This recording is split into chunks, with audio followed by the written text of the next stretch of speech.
Sir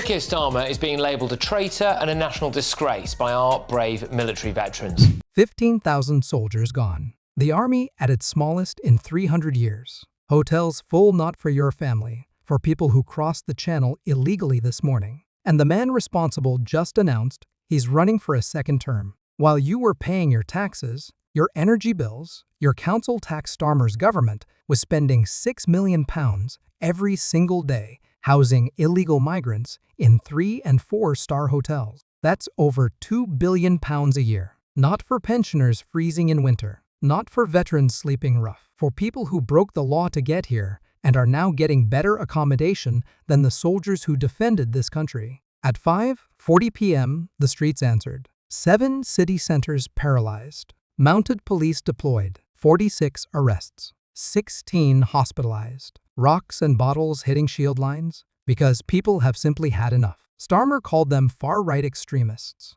That label lasted less than 5 minutes before the next wave hit. Meanwhile, HMS Westminster, one of Britain's most capable warships, was scrapped. Not because it was outdated, because there was nobody left to sail it. The Royal Navy is hemorrhaging personnel faster than it can recruit them. Unheated barracks. Mold-infested housing. Veterans prosecuted for decisions made in Northern Ireland over 50 years ago, facing 10 years to life. And illegal arrivals? Checked into hotels the same afternoon they landed. This is not mismanagement. This is a choice. Analysts now confirm if a military confrontation broke out over Greenland, Britain's armed forces wouldn't last 13 days. Trump already hinted at it, and Starmer responded by sending British officers there anyway. Officers from an army that has been gutted, demoralized, and abandoned by the very government they serve. The soldiers who quit weren't weak. They weren't burned out.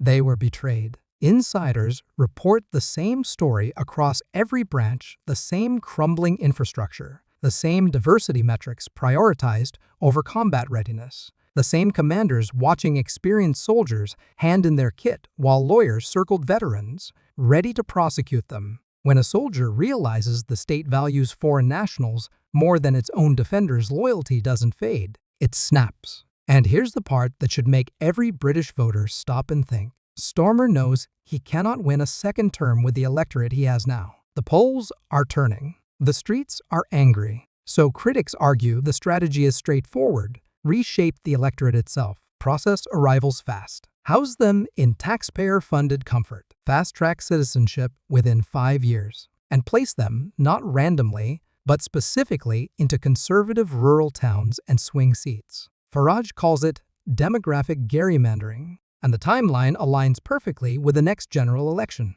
Every hotel room booked for an asylum seeker is a down payment on a future vote. Every deportation flight that doesn't take off is a deliberate decision, because to close the borders would be to cut off the supply. The welfare state is being redirected, not toward the people who built it, but toward the people who will vote to keep this government in power. Veterans are told there's no money for better pensions, but the checkbook is always open for the asylum system. A veteran with PTSD waits months for a therapy appointment. An illegal arrival gets immediate health care. A soldier who served in Northern Ireland fears a court summons in his mailbox. A new arrival complains about the Wi-Fi and gets a room upgrade. This is not accidental. This is not incompetence. Britain isn't losing its military on a battlefield. It's losing it through deliberate neglect, political cowardice, and a government that has decided its own defenders are liabilities and foreign arrivals are assets.